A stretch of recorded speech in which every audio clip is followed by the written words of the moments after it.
Rivian, wow. Electric vehicles, right? Electric vans. Okay, Very so they cool do stuff. electric vehicles. Yeah, so it's an electric vehicle company. It primarily does pickups and vans now, and it's going to IPO with a reference price tonight, Singapore time. So that's 9th November, and be listed tomorrow, 10th November. So exciting times. I think yeah. Nice. And tell us more, right? Rivian, I presume it's like Tesla. Is it going to be a competitor of Tesla? Well, they hope so. So I think there's a few things that's interesting about this, right? So the first is, they started off the IPO process. Well, so firstly, they're doing a IPO, not a SPAC, which is unusual That's for always EVs. good. That's always good. Second, yeah. Yeah, we don't want another Nikola, right? The second one is, it started its IPO roadshow process at about $60 at the valuation of 60. They found so much demand for it. The latest word is that they're going to price it at about 72, and that means that by the time the first day of trading ends, you're probably looking at 90 or 100 if you can get shares, right? Which is going to be amazing. And at $72, that's a $65 billion valuation for a company that produces 100 cars. Wow. Okay. I think a couple of weeks ago we did speak about pre-product pricing.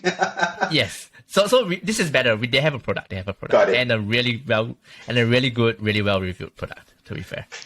Nice. All right, that's good. And so you mentioned that they are going IPO. Was that tomorrow, or would it be from today's 9th November in NYSE? You can trade it tomorrow.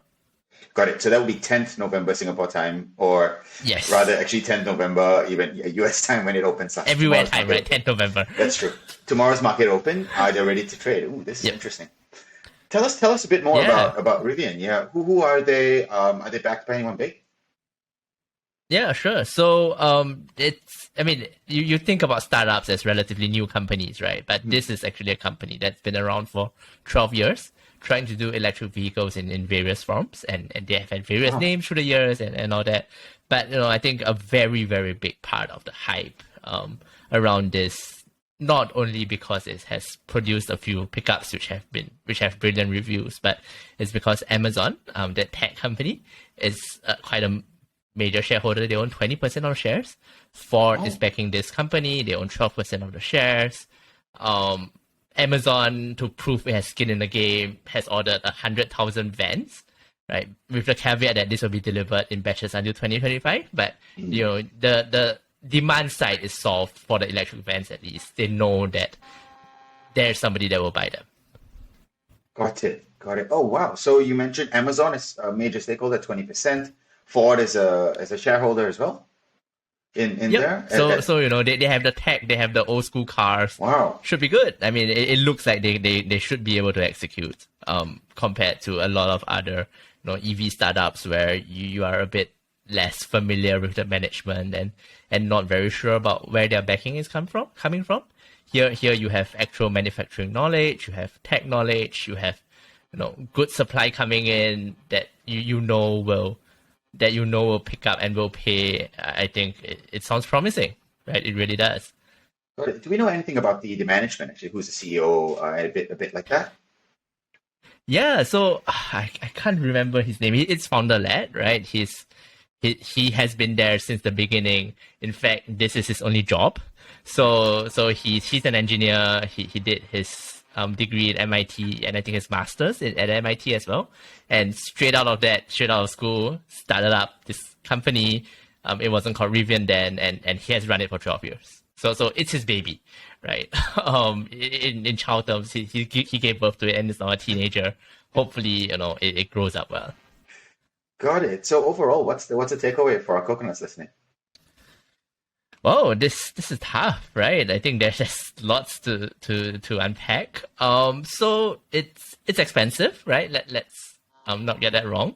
It's not a screaming value buy, but in this market, what is, right? So you look at the growth prospects, you look at the big risk to me is execution.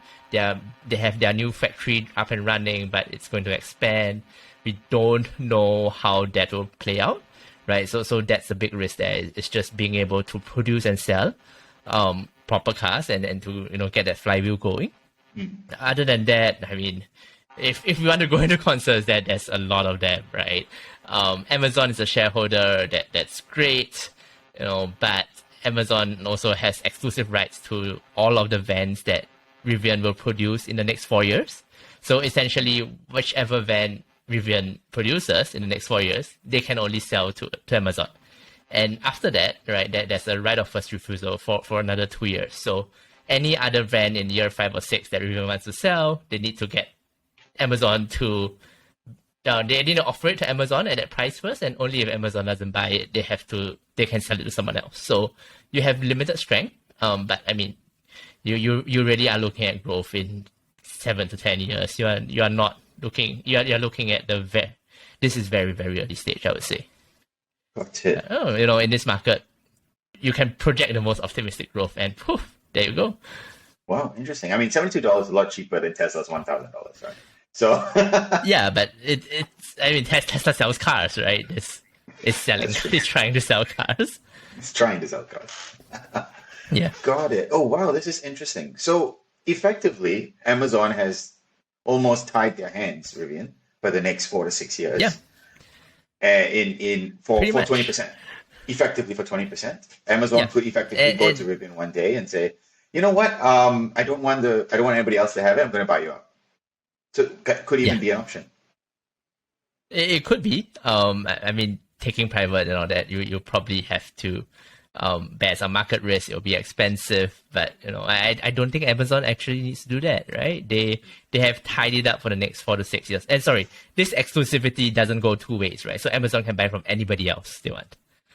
It's just Rivian cannot sell to anybody else. So that's reflective of their stages, right? Amazon being the key powerful customer and Rivian being a scrappy startup trying to build a market and get clients. But that I think to me is a risk. It's one-sided. Amazon has all the power in the relationship.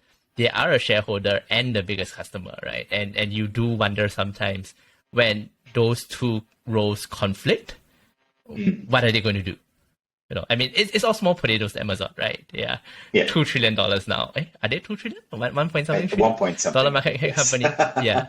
100 mil is nothing to them. This is nothing to them, yes. Right? 100 mil is nothing to them. But yeah, you would think that they would act in their capacity as a customer more than their capacity as a shareholder. So, I mean, right. I think that's a risk that, we need to be appreciative of. Cool, but I tell you what, though, there has been a bit of a hype. Like I've been reading about this over the internet. The IPO, which clearly got a lot of demand. I think it's for our coconuts listening. I think it's just good to do a bit of research. It could be a good risk that you want to take on, or it could not, right? Depending on how the market's going to pan out. Yeah, I mean, I think that it's risky. That there's probably better EV plays that are more de-risked, including Tesla. But it's an interesting one, definitely. Cool. Well, the way I take it is that Tesla is whatever Elon Musk says on Twitter, or whatever Elon Musk wants to do. But in this case, there's a bit more fundamentals with it. Yes, their hands are a little bit tied, but clearly they've got great reviews, right? So I think they're product centric. You mentioned the founder was an engineer, so he is product centric, and that's really, really key in EV. At least for the next, or at least for the foreseeable future. Yeah. I mean, if it was 30 billion, I think it would be a buy, just given what they have. But yeah, sometimes I think, I can't get past the valuation bit, but that's just me.